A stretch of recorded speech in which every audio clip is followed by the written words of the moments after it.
Hello students, welcome back. Now we are doing question number 2 from exercise 7.3, chapter number 7, triangles. AD is an altitude of an isosceles triangle ABC with AB is equals to AC. तो सबसे पहले figure draw करेंगे. We have an isosceles triangle. एक isosceles triangle बनाएंगे यहाँ पर. ABC in which side AB is equals to side AC. ठीक है. AD is an altitude. So AD, A से BC पर हमने एक altitude बनाया. Altitude मतलब 90 डिग्री और ये पॉइंट है हमारा D. अब हमें प्रूव करना है that AD bisects BC. AD bisects BC मतलब BD is equals to CD prove करना है and AD bisects angle A. Angle A को बाइसेक्ट करने का मतलब क्या है कि एंगल 1 और एंगल 2 को हमें इक्वल प्रूव करना है. ठीक है. तो सबसे पहले फटाफट लिखते हैं. गिवन क्या है? Given is AD is perpendicular to BC and AB is equals to AC. ये हमें गिवन है. 2 प्रूव है हमारा. एक एक पार्ट करेंगे. BD is equals to CD and angle 1 is equals to angle 2. ये हमें 2 प्रूव है. ठीक है. सोल्यूशन देखते हैं. अब इसका बहुत इजी सोल्यूशन है, बहुत आसान है. देखते हैं क्या चीज यूज करेंगे. देखो यहाँ 2 ट्राइंगल्स बन रहे हैं. अगर हम दोनों ट्राइंगल्स को कॉन्ग्रुएंट प्रूव कर दे तो हम कह सकते हैं कि BD will be equal to CD by CPCT और एंगल 1 और एंगल 2 भी इक्वल है बाय CPCT. तो मेन मुद्दा क्या है? ABD और ACD को कॉन्ग्रुएंट प्रूव करना. तो देखो in triangle ABD and triangle ACD, AB is equal to AC given है हमें.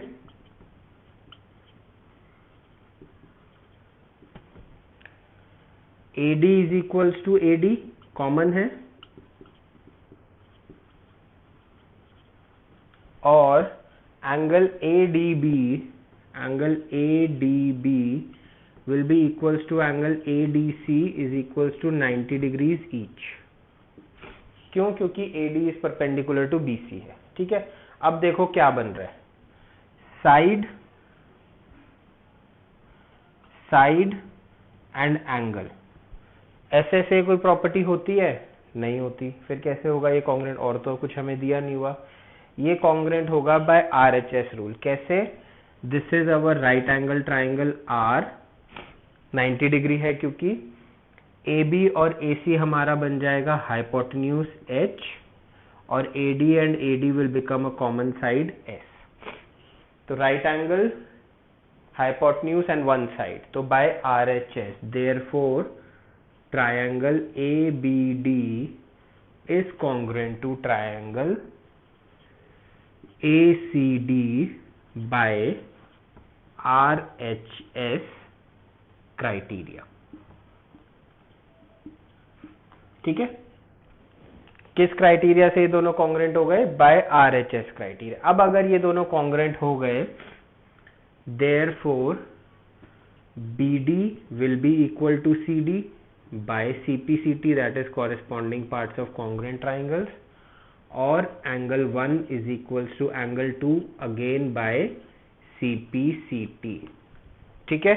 Therefore we will say that AD bisects BC and AD bisects angle A. दोनों चीजें हमारी प्रूव हो जाती है. AD बाइसेक्ट्स एंगल A क्योंकि एंगल 1 और एंगल 2 इक्वल है और AD बाइसेक्ट्स BC क्योंकि BD और CD आपस में इक्वल है. तो देखो अब हमें क्या दिया हुआ था? हमें एक आइसोसेलेस ट्राइंगल दिया हुआ था ABC. हमने ये प्रॉपर्टी पढ़ी हुई है कि आइसोसेलेस ट्राइंगल और इक्विलैटरल ट्राइंगल, दोनों ट्राइंगल्स में जो ऑल्टीट्यूड होता है that acts as a median as well as the angle bisector. यहाँ वो चीज प्रूव होती है कि जो आइसोसेलेस ट्राइंगल हमने बनाया ABC, उसमें AD जो है हमारा क्या है? ऑल्टीट्यूड है. तो this is also acting as a median क्योंकि BD और CD इक्वल है, and this is also acting as a angle bisector क्योंकि एंगल 1 और एंगल 2 इक्वल है।